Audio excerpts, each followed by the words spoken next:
Macanudo, Inspirado, Green. Hey everybody, I'm Kate, this is Cigar Vlog. So, I figure by now you're probably thinking, wait a minute, didn't you already do an Inspirado? Well, yeah, I did. It was an Inspirado Orange. I first got this as part of a bundle, and I thought, okay, another Inspirado. Why is it green? I don't know. Is it important? I don't know. I'll just go ahead and stick it in the regular smoker bin, as opposed to the review bin, and this one almost didn't get reviewed. Because I thought of several times, let's go ahead and sparking it up on my own.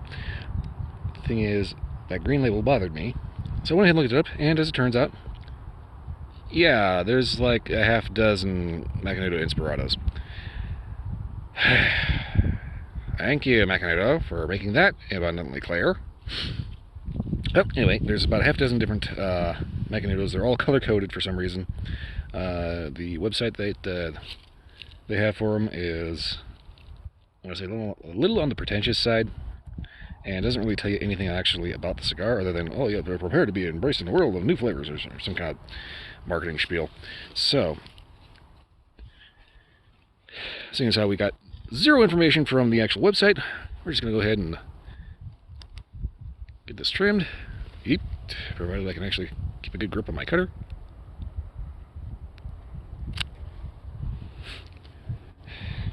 Do our good old-fashioned torch and scorch. I think that's how the last Inspirado was actually interesting, as opposed to being a flat, boring, rolled-up paper bag. We're going to see if this one holds up to the same standard.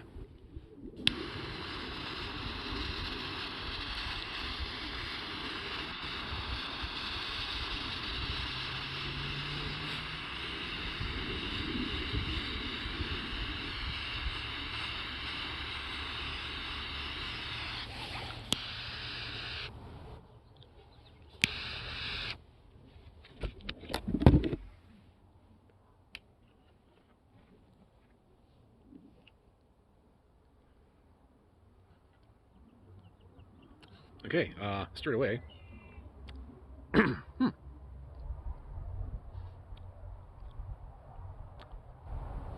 not entirely sure what I'm getting out of this.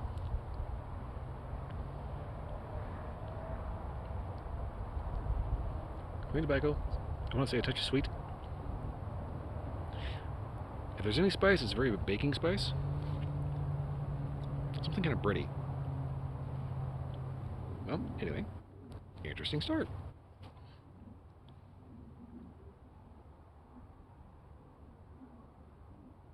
I want to say slightly graham crackery nose. Okay, so interesting. I'm going to go ahead and get this down to the first inch and see if anything wakes up. And maybe stands out a little bit, because so far, yeah, there's something going on. It's a little difficult trying to figure out exactly what. So, yeah, I'll see you at the first inch.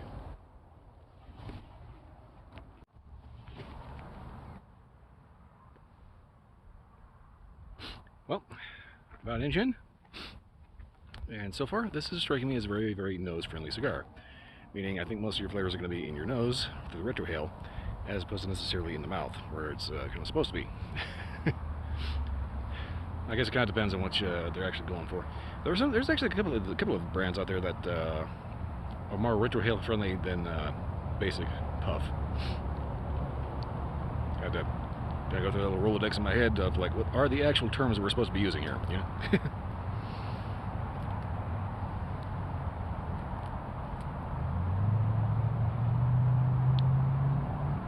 As far as the actual flavors go, though, I am not entirely sure what that is. It's like every so often I get like a little bit sweet, a little breadiness. There's something else.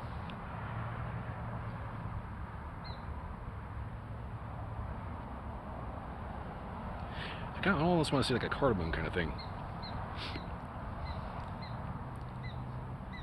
The thing is, that's mostly what I notice out of the retrohale, out of the actual moth.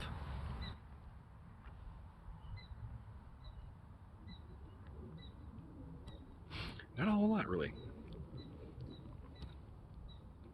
It's a little baking spice, a little breadiness, touch it, maybe a slight touch of sweet.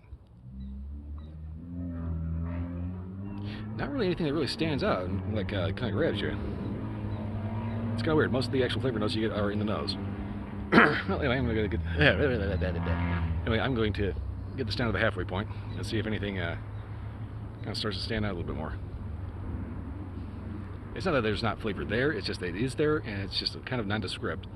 And I think it's going to be one of those that builds. And anyway, I'll get back to you at the halfway point.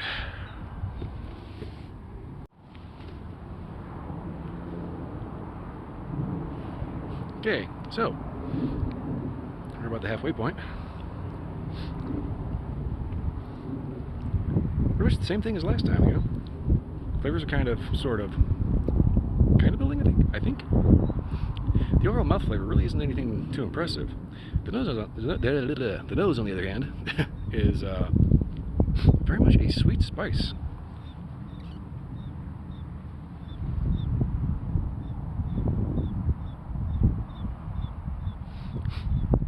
Yeah, the retro is sweet, spicy, a little bready. The mouth. I'm going to say clean tobacco.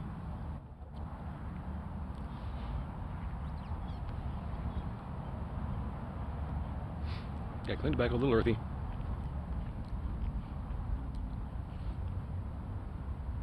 Not so sweet. Kind of bland in the mouth, really, which is weird. I do not understand cigars that do this. It's like all the flavor is in the nose. I got none tongue, one of the two. I don't know which one's worse. Probably a none tongue would be the worst thing instead of just a bland cigar. But anyway, this is definitely interesting. That is kind of one of the things I noticed about the last one too, was the fact that it was interesting.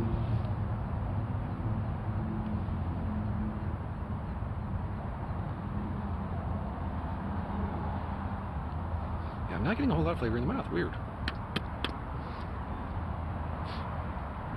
I'm, however, discovering I need a toothpick. Sorry about that. Ugh. Okay, so let that linger a little bit. Mix with a little air. It does kind of coat the mouth with kind of a subtle preview of the retrohale. So there is that slightly sweet kind of cardamom-y spice. But overall, kind of muted.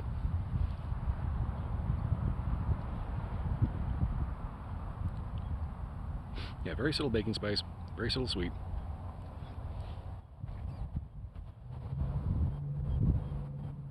Yeah, all the action is in the nose.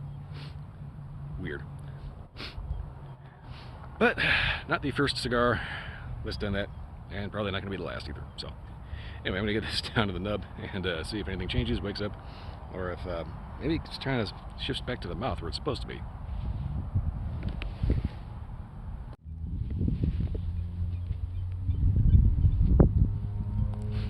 Okay, well, as I'm coming up on the nub here, I'm going to have to alter my positioning because there were two Hispanic ladies that were chittering away in Spanish. And last thing I want is a background track of two Spanish-speaking ladies saying mean things about me behind my back, because I'm pretty sure that they're probably not big smokers. Anyway,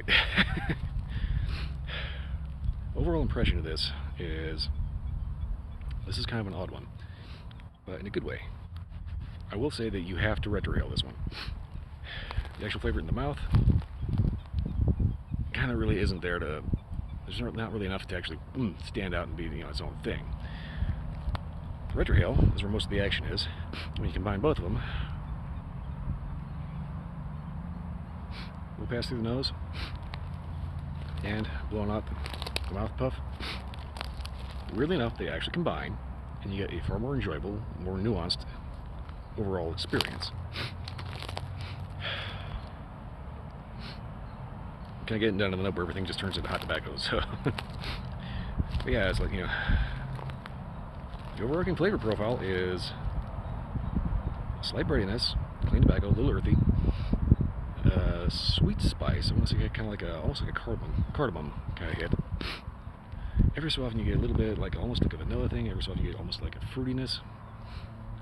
At the end of the day, there's actually quite a bit going on in this, which is a good thing. But in order to actually get everything that's going on with it, you have to smoke it a certain way, which is weird. Interesting, but weird.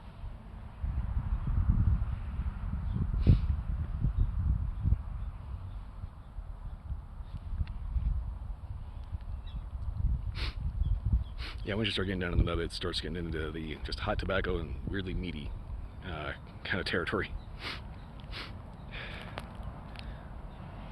Drink pairings, I'm going to say this is probably one of the better whiskey cigars. Possibly strong coffees. Oh, looks like they left. But yeah, definitely unique. So basically, for anybody that doesn't know, I have a kind of a bit of an issue with Macanudo.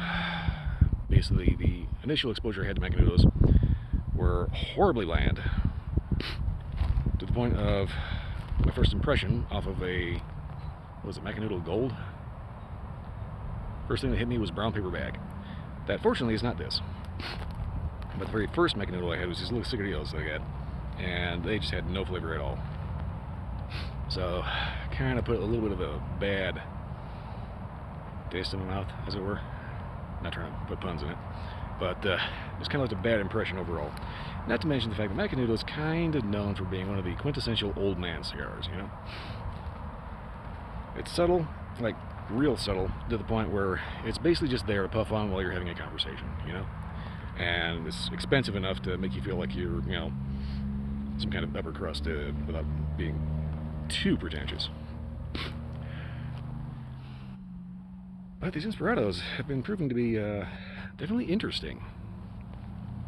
I don't know if I'd necessarily go out of my way to buy one, but if you happen to come across one, definitely worth checking out.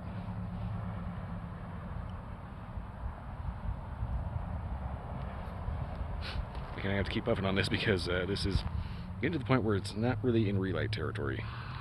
But anyway, so far, interesting cigar. Definitely check them out if you have say an opportunity to trip over one in a bundle or something, or if Macanudo is just your jam. But that said, not much else to say, other than if you like this review or any other review, like, subscribe, leave a comment, let me know if you had a different experience. Let me know if this is your favorite brand. Beyond that, check out my Twitch channel, Sunday to Friday night, 10 p.m. to 2 a.m. If you can't make it live, it will end up on YouTube, and if you happen to pop in and say hello and I end up being really, really awkward, well, that's just me. Sorry. Anyway, that's pretty much it for this one. I'll see you next time.